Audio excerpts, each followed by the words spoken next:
Bakit nakapula ang Panginoong Hesukristo?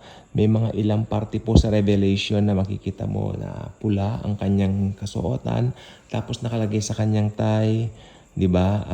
King of Kings and Lord of Lords. Di ba? Yun po. Ganun po ba yun? Eksakto po ba? Pero yung pula, it signifies blood. Okay? The redeemed. Tayo po yung mga the redeemed. Nandiyan po tayo sa pulang yan dahil niredeem po tayo ng blood niya. Okay? So, maganda pong pinapakita. Symbol po yan na siya po ang tumubos. Siya lang po ang tanging qualified na maging manunubo sapagkat siya po ay Diyos. 100% God, 100% man. Okay, so ang katubusan po ay makukuha lamang po talaga sa Panginoong Hesukristo.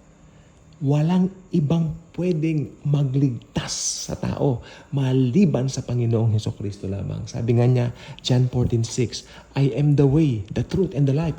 No one cometh to the Father but through me. Kaya kahit ano pa yung yaman mo sa mundong ito, kahit ikaw ay bilyonaryo, trilyonaryo, nasa iyo na lahat sa mundong ito. Lilipas yan. Magpatayo ka ng mga gusali, mga pinakamatataas na gusali, guguho yan pagdating ng tribulation. Walang matitirang batong magkapatong sa kapwa bato. Dahil sabi ng Biblia, Jesus Christ the same yesterday, today, and forever. Si Hesukristo lang ang hindi lumilipas. Walang ipagmamalaki ang kahit na sinong tao. Maging pinakamaganda ka sa panahong ito, maya-maya gurang ka na, kulubotski ka na. Gwapo ka ngayon, maya-maya panot siya na. Panot, di ba? So, anong ipagmamalaki ng tao? Kayamanan niya. Minsan nakakaasar yung mga tao na kung mayaman, ino-oppress ang mga maliit. Ino-oppress ang mga mahirap. May mga tao pong ganyan, mga mapagsamantala. Pero lahat ng yan haharap sa trono ng Panginoong Hesukristo. Lalo na kung di sila mananampalataya. Well, nandoon po sila sa white throne judgment. Walang gagawang believer na ganyan kasi ang believer po may pinalitan na ng puso. Di po ba? May leading ang believer. Ay, kagandahan sa isang believer. Yung mga tinubos ng dugo ng Panginoong Hesukristo ay ang mga mananampalataya, ang mga born-again Christians, not the other way around. Okay? Only Jesus saves. He is the qualified Savior of the universe. Kahit saan ka tumingin, walang ibang nabuhay na magmuli after 3 days maliban sa Kanya. Pinatunayan na ang kanyang libingan ay walang laman sapagkat siya'y bumangon mula sa kamatayan upang patunayan na siya lamang ang Diyos na makapangyarihan sa lahat. Siya ay God the Son. Siya ang manlilikha ng lahat. Hindi kayang hawakan ng kamatayan ang lumikha ng buhay. Amen? At kung na kay Hesukristo ka na, binabati kita kapatid sapagkat anytime rarapturein niya na ang church niya para mapasakan niya na tayo magpasawala hanggan.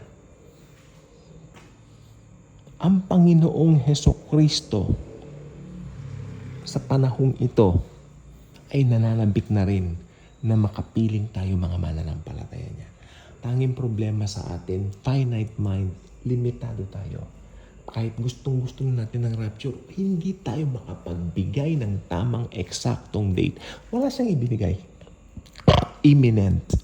It will happen kung kailan it dating. Hindi sa kalendaryo mo. Hindi rin sa kalendaryo ko. At lalong hindi sa kalendaryo ng kahit sinong matatalino, kundi sa kalendaryo lamang ng Panginoong Hesukristo. Okay?